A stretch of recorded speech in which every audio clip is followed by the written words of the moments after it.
आज है 16 अक्टूबर दिन बुधवार। बात करते हैं पहली बड़ी खबर। एएनएम के 5,272 पदों पर भर्ती के लिए आवेदन 28 से। लखनऊ से खबर। प्रदेश में परिवार कल्याण महानिदेशालय के तहत स्वास्थ्य कार्यकर्ता महिला एएनएम के 5,272 पदों पर भर्ती के लिए ऑनलाइन आवेदन 28 अक्टूबर से 27 नवंबर तक होंगे। शुल्क समायोजन व संशोधन की अंतिम तिथि 4 दिसंबर है। अधीनस्थ सेवा चयन आयोग की ओर से मंगलवार को भर्ती के लिए परीक्षा पीटी 2023 के आधार पर शॉर्टलिस्ट होंगे। सचिव अवनीश सक्सेना ने बताया कि अभ्यर्थी अपनी पीटी नंबर से रजिस्ट्रेशन कर सकते हैं। वहीं बात करेंगे अगली खबर। विकास, उद्योग और टैक्स के लिए प्रदेश का डिजिटल सर्वे वार्ड से लेकर गांव की गली तक ड्रोन सर्वे कर नक्शा तैयार होगा। आपदा के समय प्रदेश के किसी भी कोने को लाइव कंट्रोल किया जा सकेगा। लखनऊ से खबर। प्रदेश के प्रत्येक इलाकों में समान बुनियादी विकास, औद्योगिकी विकास, परिवार सर्वे के साथ साथ water tax, house tax, property tax के लिए डिजिटल सर्वे किया जाएगा। वार्ड से लेकर गांव तक की गली का ड्रोन सर्वे कर उनका नक्शा तैयार किया जाएगा। प्राकृतिक रूप से समृद्ध इलाकों का डिजिटल ग्राफ अलग से बनेगा। आपदा के समय प्रदेश के किसी भी कोने को लाइव कंट्रोल किया जा सकेगा।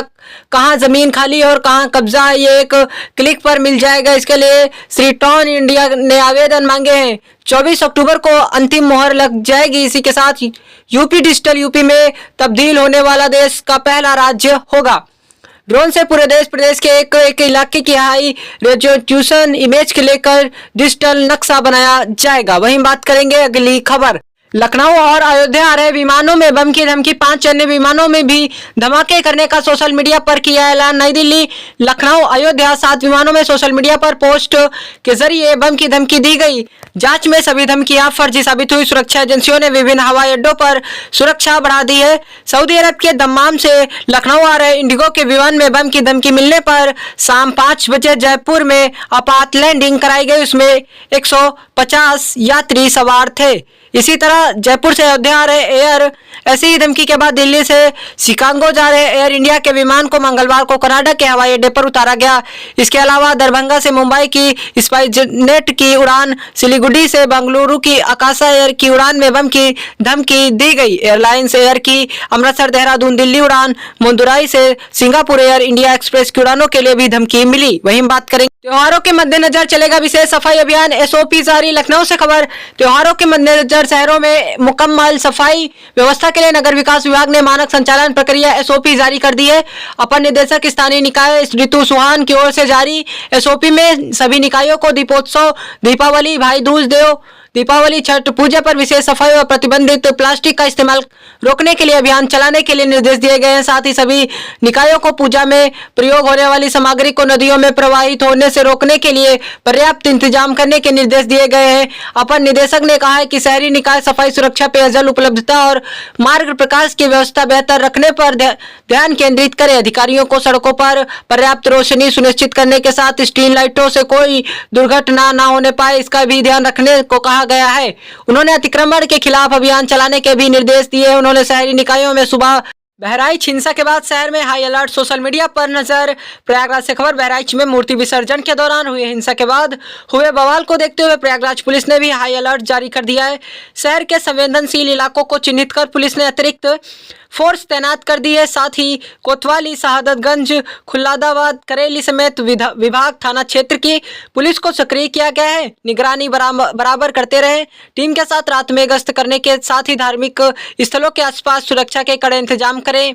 इसके अलावा पुराने शहर में कई थानों को चिन्हित कर डीसीपी सिटी अभिषेक भारती ने कई थानों को फोर्स के साथ गश्त की। एलआईयू और क्राइम ब्रांच की टीमें भी लगी हुई हैं। सोशल मीडिया पर नजर। हिंसा से बचने के लिए सिटी डीसीपी ने सोशल मीडिया टीम को भी सक्रिय कर दिया। यह team WhatsApp group, x, Facebook, YouTube, Telegram आदि सोशल मीडिया प्लेटफॉर्म पर नजर बनाए हुए है। सोशल मीडिया टीम को भी सक्रिय कर दिया गया है। वहीं बात करेंगे अगली खबर। बांके बिहारी मंदिर के आसपास चिन्हित अतिक्रमण हटाएं, कोर्ट। प्रयागराज से खबर। हाईकोर्ट के प्रशासन ने कहा है कि वृंदावन के बांके बिहारी मंदिर के चारों तरफ गली, मोहल्लों व सड़कों पर चिन्हित किए गए 81 अतिक्रमणों को हटाकर अगली तारीख पर हल्फनामा दाखिल करे। साथ ही नगर निगम की ओर से इस मामले में पक्षकार बनाने के लिए निर्देश दिया है। यह आदेश न्यायमूर्ति सिद्धार्थ वर्मा, न्यायमूर्ति राम मनोहर नारायण मिश्रा की खंडपीठ ने अनंत शर्मा व अन्य की भीड़ प्रबंधन को लेकर दाखिल जनहित याचिका पर लेकर दाखिल जनहित याचिका पर दिया है। बांके बिहारी मंदिर में भीड़ अतिक्रमण चिन्हित करें और इसकी रिपोर्ट भी प्रस्तुत करें। इस आदेश के अनुपालन में प्रशासन ने 81 चिन्हित स्थानों की रिपोर्ट प्रस्तुत की। इस पर कोर्ट ने कहा है कि अतिक्रमण हटाकर अगली तारीख पर हल्फनामा प्रस्तुत करे। नगर निगम विपक्षियों को अतिक्रमण हटाने में सहयोग करने का निर्देश दिया है। मुख्य सेवा अधिकारी अशोक गोस्वामी के वकील शशि शेखर मिश्र ने दलील दी है कि प्रशासन बुधवार को शरद पूर्णिमा पर मंदिर के खुलने का समय सुबह 6 बजे कर दिया है। सीएम और पर्यावरण मंत्री घोषणाओं के बजाय क्रियान्वयन पर ध्यान दे। कांग्रेस दिल्ली में बढ़ते प्रदूषण पर चिंता व्यक्त करते हुए कहा, आप सरकार पूरी तरह विफल। नई दिल्ली से खबर। प्रदेश कांग्रेस कमेटी के अध्यक्ष देवेंद्र यादव ने दिल्ली में बढ़ते प्रदूषण पर चिंता जताते हुए कहा, दिल्ली सरकार पिछले 11 वर्षों से राजधानी में प्रदूषण नियंत्रण में पूरी तरह विफल रही। लिहाजा मुख्यमंत्री अतिशी पर्यावरण मंत्री गोयल राय केवल घोषणाओं तक सीमित न रहकर क्रियान्वयन पर ध्यान केंद्रित करें। दरअसल पर्यावरण मंत्री की विश्वसनीयता खत्म हो चुकी है। लागू करने के लिए सामने आना पड़ा। देवेंद्र यादव ने दिल्ली सरकार पर प्रदूषण के नाम पर केवल घोषणाएं लागू करने का आरोप लगाया। उन्होंने कहा कि ग्रेड ए लागू होने के बाद विभिन्न विभागों की टीमें केवल औपचारिक निरीक्षण कर रही है, परंतु कोई ठोस परिणाम नहीं दिख रहे हैं। इसके अलावा एमसीडी ने 116 टीमें निर्माण कार्य के वेस्ट को हटाने और ओपनिंग बर्निंग को नियंत्रण करने के लिए बनाई है, लेकिन हर साल ऐसी योजनाओं के बावजूद प्रदूषण नियंत्रण में विफलता हाथ लगी है। धूमधाम से मनाई जाएगी वाल्मीकि जयंती। हर जिले में होगा रामायण पाठ। लखनऊ से खबर।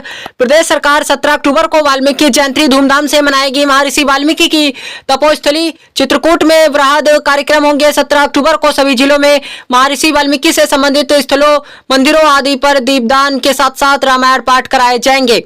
17 अक्टूबर को चित्रकूट में होंगे कई कार्यक्रम। यह कार्यक्रम जिला, तहसील व विकास खंड स्तर पर होंगे। वहीं लालापुर चित्रकूट में आध्यात्मिक व सांस्कृतिक कार्यक्रम होंगे। इस दौरान पूजन, हवन, भजन, वाल्मीकि रामायण पाठ, लव कुश प्रसंग आदि के भी कार्यक्रम होंगे। वहीं जिलों में होने वाली कार्यक्रम में स्थलीय कलाकारों को मंच उपलब्ध कराया जाएगा। जिलाधिकारियों की अध्यक्षता में कराया जाएगा। जिलाधिकारियों की अध्यक्षता में गठित समिति ने चयनित मंदिरों व स्थानों पर कार्यक्रम के लिए कलाकारों का चयन किया है। हर जिलों में इसके लिए नोडल अधिकारी नामित किए गए हैं। कार्यक्रमों में स्थानीय जनप्रतिनिधियों व जन सहभागी पर जोर दिया गया। 31 को अमावस्या, इसी दिन मनेगी दीपावली। वाराणसी खबर। देश भर में दीपावली 31 अक्टूबर को मनाई जाएंगी। इस दिन प्रदोष काल का पूरा 2.24 घंटे अमावस्या काल रहेगा। 1 नवंबर को देश के कुल हिस्से में 10 मिनट से लेकर अधिकतम 60 मिनट की अमावस्या का काल है। ऐसे में उस दिन दीपावली मना पाना संभव नहीं है। यदि कोई मनाता है तो वो शास्त्रों के नियम से परे होगा। विश्वासनाथ ट्रस्ट, काशी विद्युत परिषद व पंचांगकारों ने सुनाया अपना अंतिम निर्णय।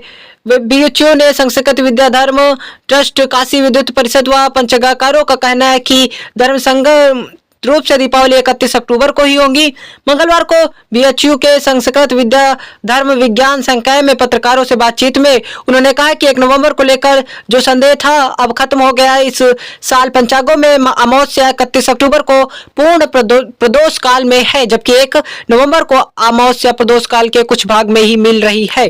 प्रदेश में सभी परीक्षा केंद्रों के लिए अब अलग अलग रंग और कोड के लिए तैयार किए जाएंगे। पेपर प्रतियोगी परीक्षाओं के लिए यूपीपीएससी अधिनियम में संशोधन का अध्यादेश जारी। 4 सेट होंगे तैयार, 2 का होगा प्रकाशन। लखनऊ से खबर। प्रदेश में विभिन्न प्रतियोगी परीक्षाओं के लिए अलग अलग रंग और कोड के पेपर तैयार किए जाएंगे। इसके लिए प्रदेश सरकार ने उत्तर प्रदेश राज्य लोक सेवा आयोग अधिनियम में संशोधन संबंधित अध्यादेश जारी कर दिया है। इसके तहत प्रदेश प्रश्न पत्र 4 सेट तैयार करवाए जाएंगे। इनमें से किन्हीं 2 का प्रिंटिंग प्रेस से प्रकाशन करवाया जाएगा। या अध्यादेश उत्तर प्रदेश राज्य लोक सेवा आयोग प्रक्रिया का विनियमन जाए आदेश के अनुसार प्रत्येक प्रश्न पत्र अलग अलग पेपर सेट से तैयार करवाया जाएगा। पेपर सेंटर एक ही स्थान के नहीं होंगे। पेपर सेंटर से मिले मुहरबंद प्रश्न पत्र परीक्षा नियामक देखरेख में रखे जाएंगे। चारों पेपर सेंटर से मिले प्रश्न पत्रों के लिफाफे, उनसे संबंध मॉडरेटर प्रश्न पत्रों को सरल या कठिन के लिहाज से एक स्तर पर लाने वाले को उनसे रसीद लेकर दिए जाएंगे। मॉडरेटर चारों वहीं बात 40% दिव्यांगता की वजह से नहीं रोक सकते हैं एमबीबीएस में दाखिला। कोर्ट बोला छात्र मेडिकल कर सकता है या नहीं विशेषज्ञ करेंगे तय। अमर उजाला ब्यूरो। नई दिल्ली से खबर। सुप्रीम कोर्ट ने एक अहम फैसले में कहा है कि सिर्फ 40% दिव्यांगता के कारण किसी छात्र को एमबीबीएस में दाखिला लेने से नहीं रोका जा सकता है, जब तक कि विशेषज्ञ की रिपोर्ट में यह न कहा गया हो कि अभ्यर्थी एमबीबीएस की पढ़ाई करने में असमर्थ है।